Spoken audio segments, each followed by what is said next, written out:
All right. Good morning. This is Tim Stewart. I'm president at Visual Decisions, and we are here today to talk about human-centered manufacturing. I first want to say that this webinar today is going to be an introduction to this topic.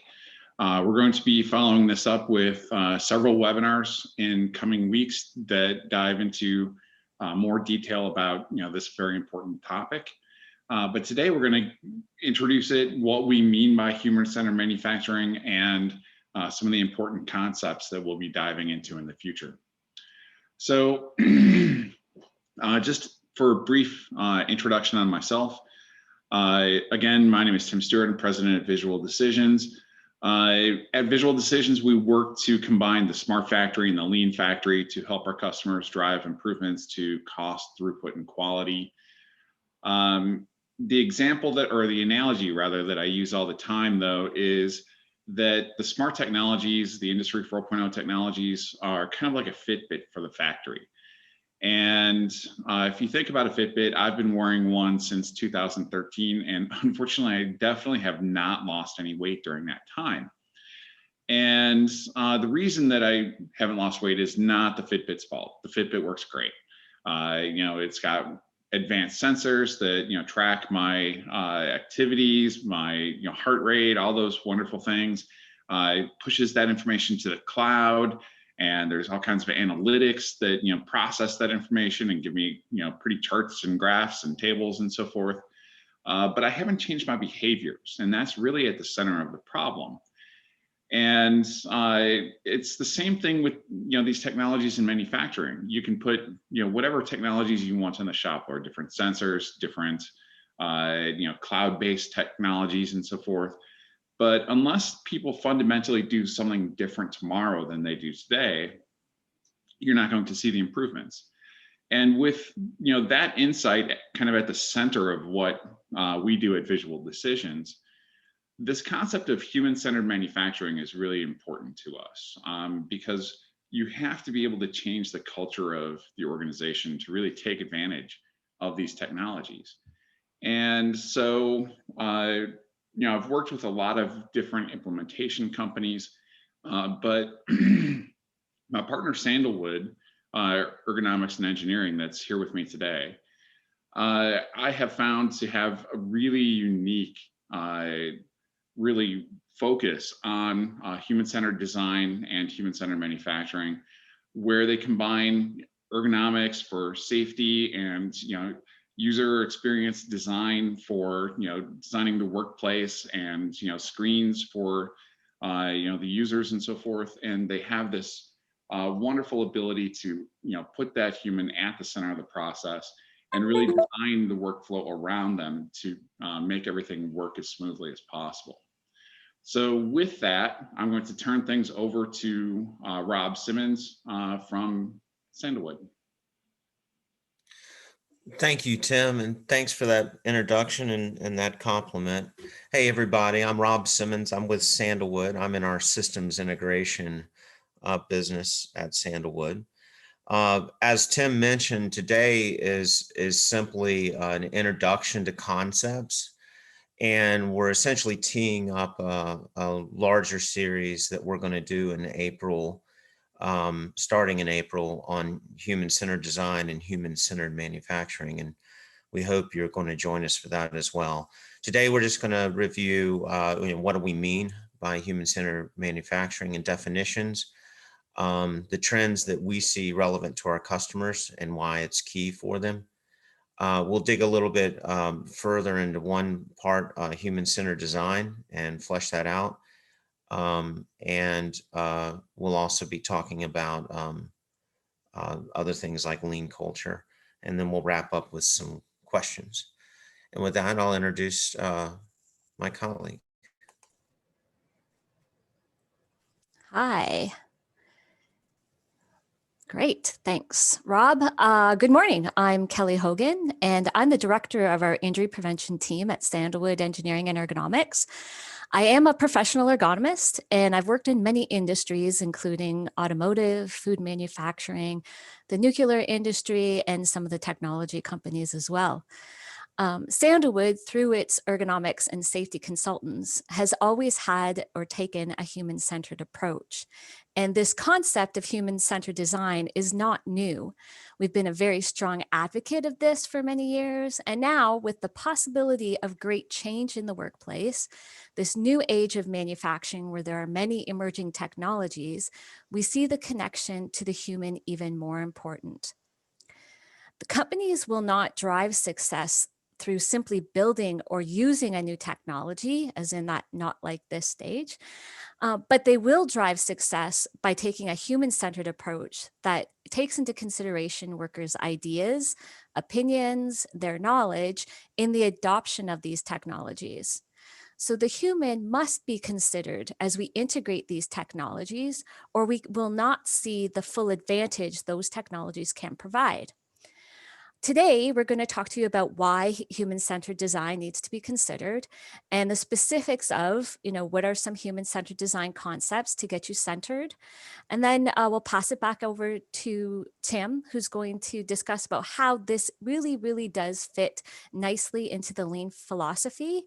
And then we're going to talk about some of the culture that surrounds this, the opportunities to change our culture, and how we can ensure that it's successful. I'm going to pass this back over to Rob, and he's going to talk about why it really matters. So thanks, Kelly. So as being in manufacturing, we're all aware that productivity has been resistant to improvement in the last few years. There's a lot of talk about how productivity has been stuck and the hopes how new technology is going to increase that and improve it.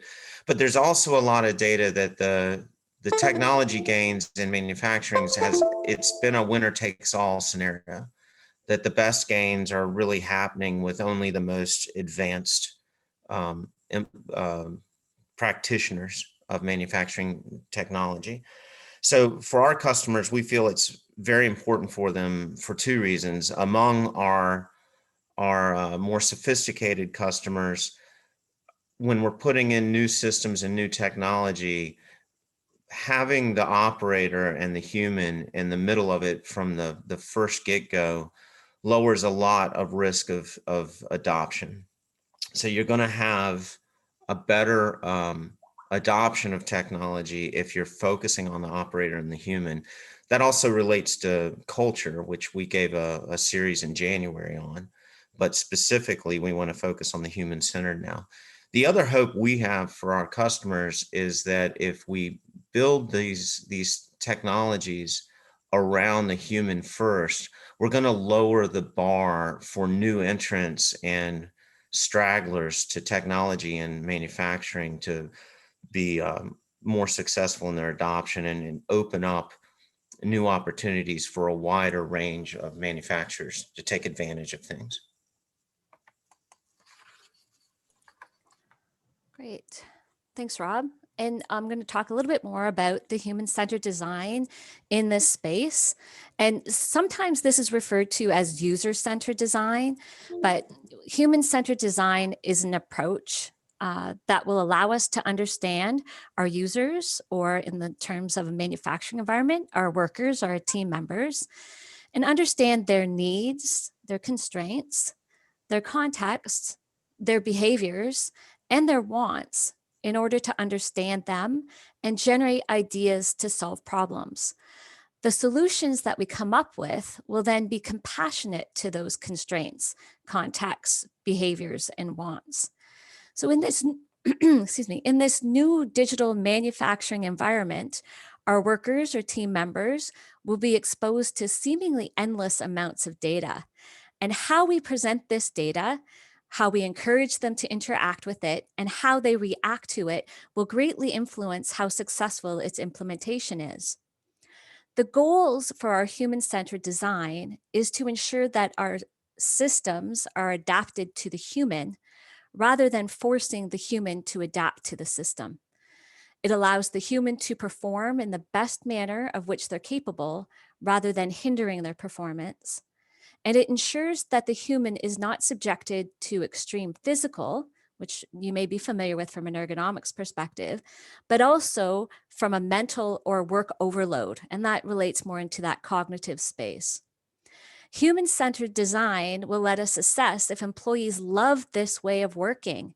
And a full human-centered review will ensure that the jobs provide personal satisfaction for the worker, which could lead to improved productivity, reduced errors, and improved quality, all of which lead to optimizing the operational efficiency and maximizing the operational effectiveness. Okay, I think we are good. Yes, thank you. So the benefits of applying this human-centered design approach is the creation of a system that will allow humans to easily interact, do things faster with better quality.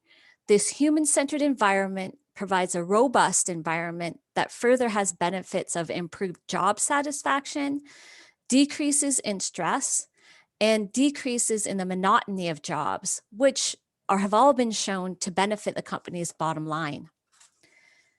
Not to consider the worker or the human, or not taking advantage of a human-centered approach could actually have catastrophic consequences or hardships for a company and its workers. If we look at some of the history in the past, poor design in terms of user experience and data representations have caused failures due to human comprehension error. So an example of a nuclear explosion, what they found is that it occurred because the labels on a control were being misinterpreted by the user. This is a pure situation of where human-centered design and a human focus could have made great improvements and prevented that from happening. In the era of now, this innovation, big data, AI, and IIoT machine learning, it allows us to a means of accessing more and more data. So what do we do with this data can actually determine if it's going to be a success, a failure, or worse, cause decreases in productivity, efficiency, and an increase in the probability of accidents and injuries to the workplace. So this is really important on many, many levels.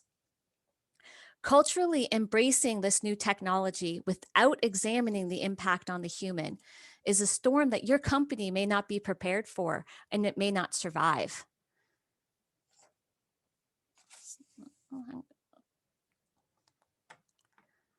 Rob's going to talk about how Sandalwood fits in really, really well in this space and how we've been successful over the years.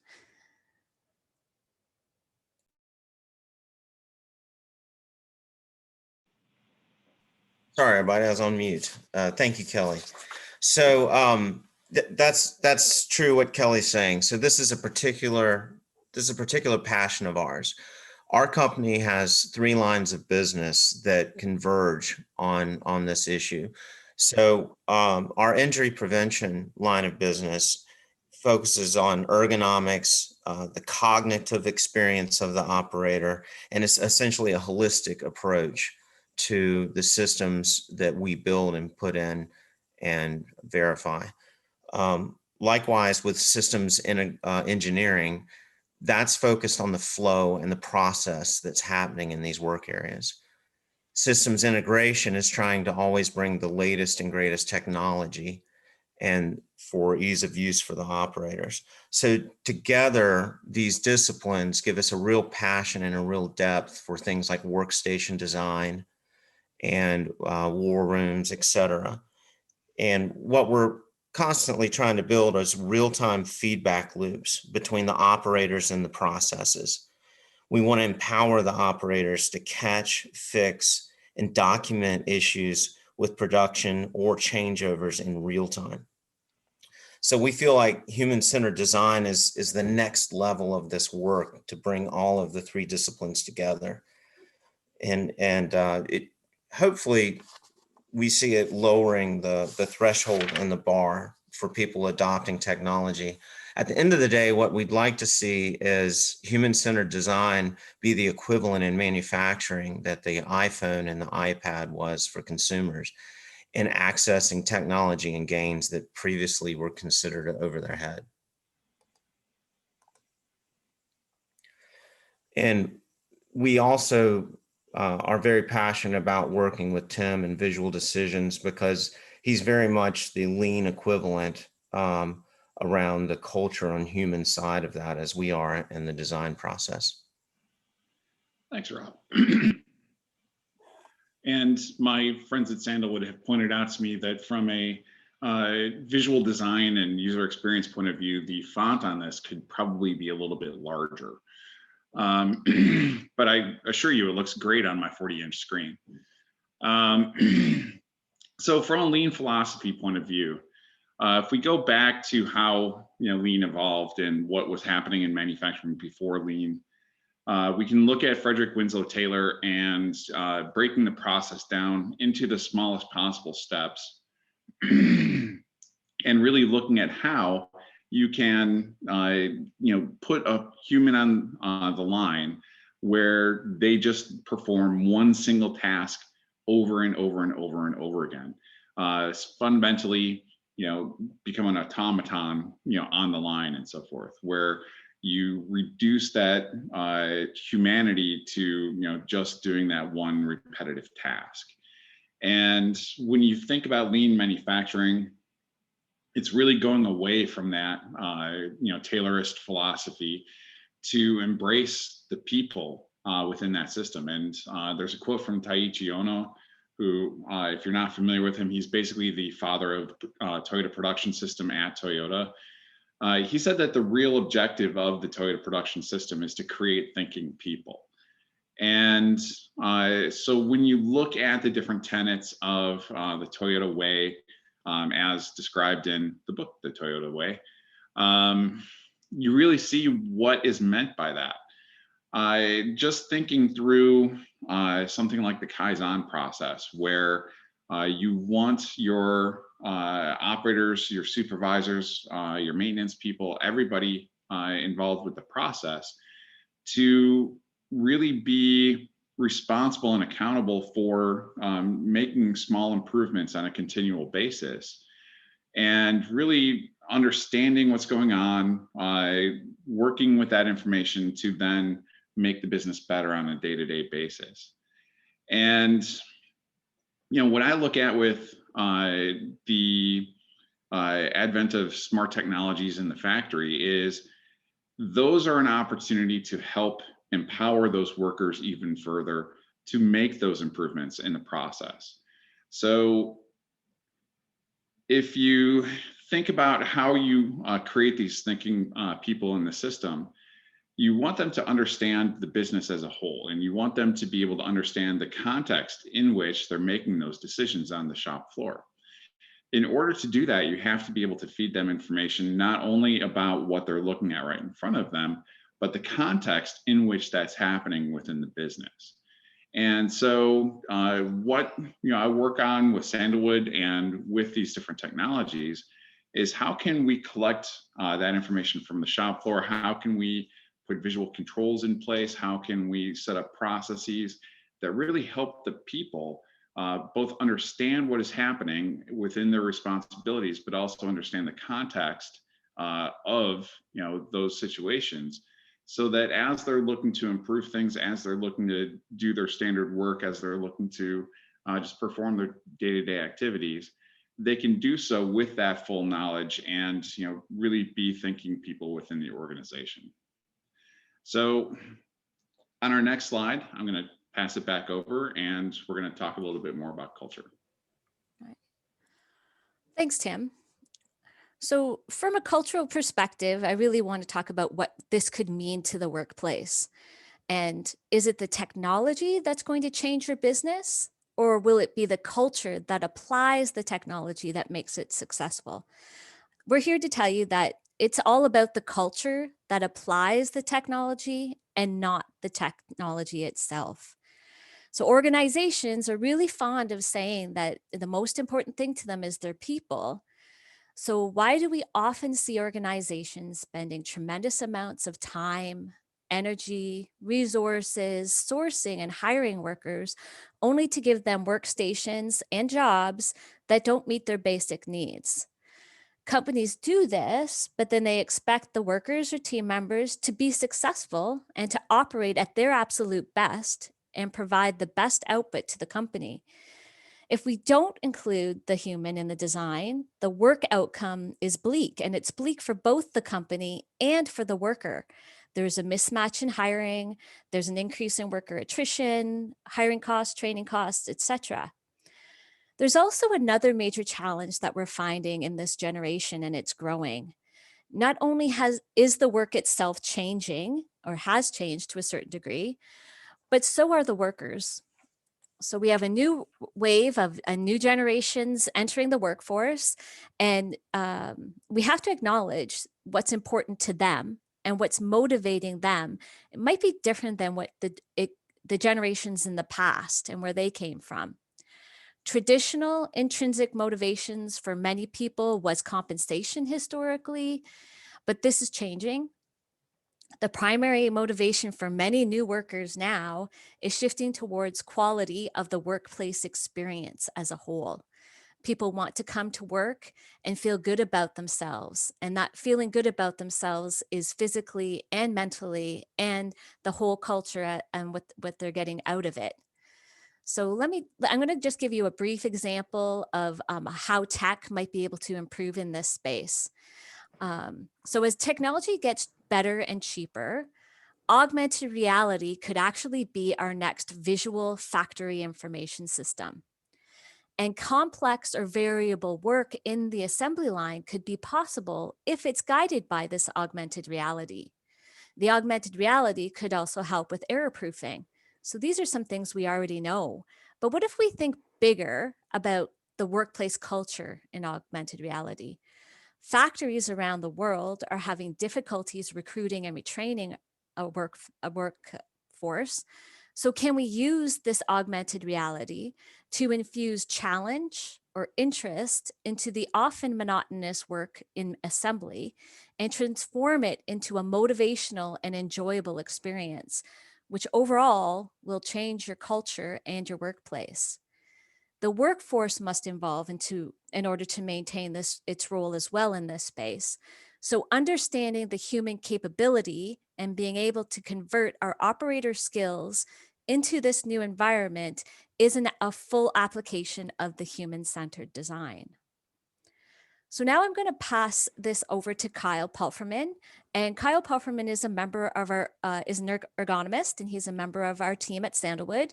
And he's actually working in this technology and has some great examples to give. Over to you, Kyle. Awesome. Thank you, Kelly, and thanks for having me on the webinar. So I regularly work in my role with software engineers to help ensure that their service offerings are appropriately configured for human users. As mentioned previously by my colleagues, with Industry 4.0 gaining traction, we're witnessing a continual rise in the sheer quantity of data that humans are now expected to consume and interact with in manufacturing. Humans are now spending considerable time monitoring data and having increasingly limited physical interactions with equipment. For user experience designers, there are no clearly defined industry standards for the display of digital information. And certainly there's no one-size-fits-all approach. And as a result, many interfaces are programmed without explicit consideration for the human end user. And this can often result in visually and functionally complicated systems as seen on the image to the top left. Now, you may think that the impact of this type of oversight would be fairly controlled, maybe to a workstation, a work cell, a team. However, in practice, we've identified that poorly designed interfaces can actually impact work culture at a much broader level.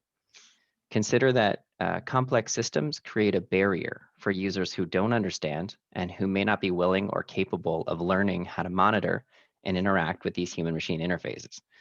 So thereby, this creates a cultural divide between those who know and those who don't.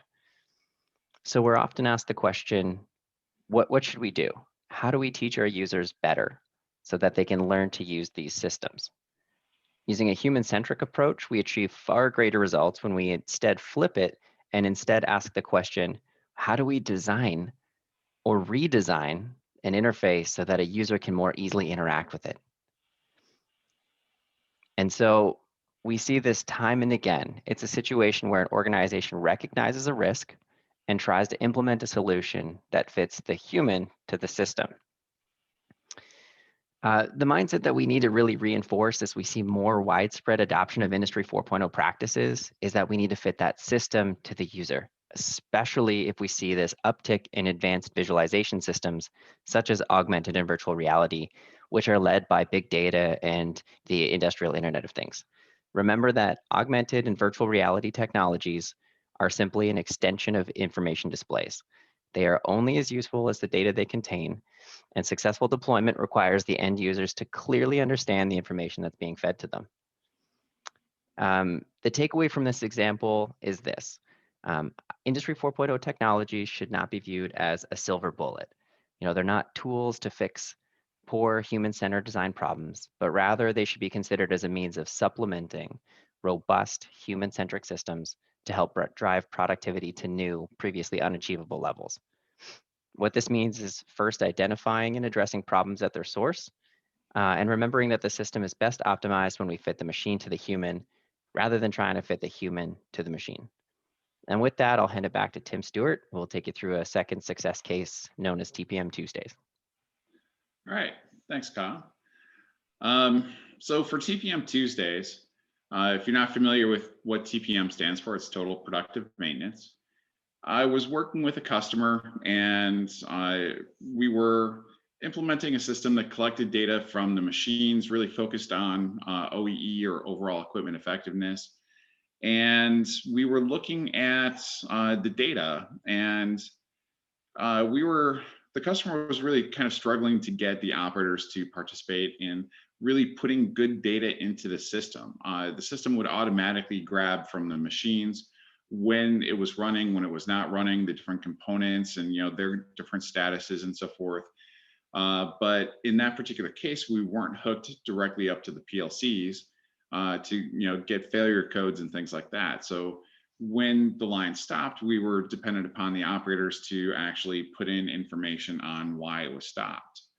What we found over time was that the information was a little bit sketchy. So what I worked on with the customer was, in order to get more ownership and more accountability and higher participation with putting that information in, what we did was we set up a process of these Tpm Tuesdays.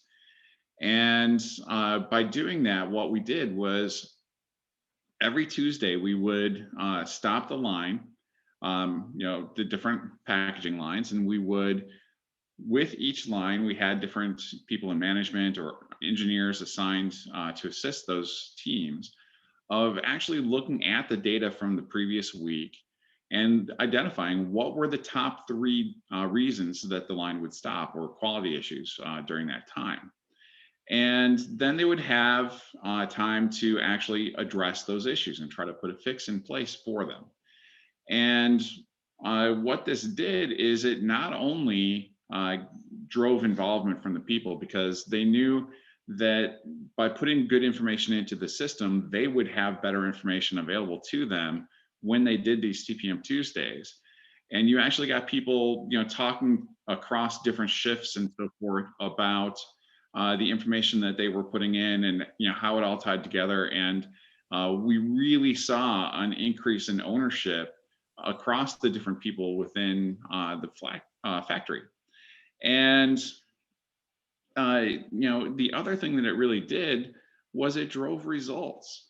When we look at their OEE when they started versus 6 or 8 weeks into this process, they had driven significant increases in efficiencies and performance by implementing this process, where they were just proactively taking some time each week, looking at the data, and then utilizing that data to make improvements in the process. And by setting that up as weekly standard work, and defining how they were going to do that, and then empowering the people and giving them the information that they needed, you really saw that culture change within the plant. And they were making improvements even during the week when it wasn't Tuesdays, and you just saw people take that ownership of really making things better. And so by putting the human at the center of that process, and then giving them the context and the information that they need, you can really help drive that cultural change within your organization to make those improvements over time. And with that, if we go to the next slide, oh, that's right, I am driving now. We are at the final slide here. I haven't opened up to see if we have any questions in the Q&A, but if you have questions, please go ahead and put them into the Q&A. We did have a few things there. One question was that it was pointed out that productivity is flat. How will human-centered design change this? That's a great question. So when you look at the history of the Industrial Revolution and so forth, productivity was pretty much not a straight line up, but very regularly would increase up to about the year 2000. And since that time, productivity has been kind of flat. And so people are saying that, with all of this new technology, does it really work? Are we actually seeing improvements, based on implementing these different things? And my answer is that the technologies work and that there's tremendous capabilities for improvement, as we saw with the TPM Tuesdays, by utilizing that data to improve the process. But until you put the people at the center of that, and you actually, empower them with that information and, expect them to utilize it to improve the process, you won't get any better results than what I'm getting with my Fitbit today. And so technology works, but you really have to put, the process in place to take advantage of those capabilities. And I think that as a whole will, help manufacturing and, can actually now start to get those productivity gains going again. The next question that we had, maybe for Kelly or Kyle, how do you really get started on human-centered design? Great question. I think it definitely depends on where you are in your evolution. And I think if we're looking specifically how you're interacting with data and screens, I think the easiest way to start may be some implementation of some standards around how those look and where they're placed and how they're utilized. But that needs to move into a more of a process-based approach where you may want to have an iterative approach to either prototyping new things, where that iterative approach includes humans, meaning your workers, and getting their opinions and their feedback and assisting in that adoption of the entire new technology or new process. Kyle, you have some experience in this space. What else would you add? Yeah, thanks, Kelly. So my experience generally is that programs we find achieve the most success when you you look at it from a three-phased approach. The first phase being identification. So you spoke to the process. We definitely want to start by identifying where we're at, right? Take a good look, find where your problems are, what your process looks like on current state, and then begin to identify what tools might get you to your future state and what KPIs you can look at to help, understand whether you met your goals. And then after that, POCs, proof of concepts, are an excellent opportunity to get that feedback from your organization, help you understand at a cultural level how likely your workers are to adapt to new processes and make sure that they support your new tools and initiatives. And then the third phase is just taking that and replicating, right? So take those lessons learned that you found out in your small scale, your feedback, your surveys from your early users, and then blow that up on a larger scale. And we find that that's where people need the most help. Usually, replication often is like a complex process of getting engineers and design and operations all to work cohesively. So, definitely having project managers and deployment specialists involved in that phase is critical. But yeah, a three-phased approach of identify small-scale POCs and then replicate is a great way to, it's a great model to get started on your human-centered design process. All right, thanks. One final question that we have in here. Rob, you haven't had a chance yet. I think you're back with us. I am. What's an example of human-centered design in manufacturing technology? I think something as simple as an information display can show you how much goes behind doing it properly. So if we're at a workstation and we've got a data display there, the first thing we're looking at is the line of sight and where it is physically. So ergonomically, where are you looking at it or viewing it? Also in relation to the processes you're operating. So it's kind of optimal that you're looking while you're doing things. You don't have to trade off between the two. And then, of course, the data that's on there. We put a lot of effort into finding the sweet spot of giving them actionable data on the spot and not putting in superfluous things that can be reported after the fact later.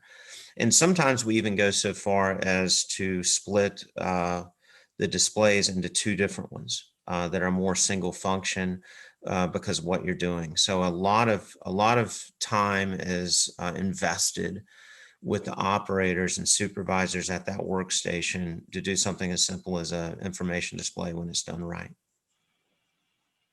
Excellent, thanks. With that, that's all the open questions that we have for today. For all of you in the audience, please feel free to reach out to any of us. Our contact information is up on the screen.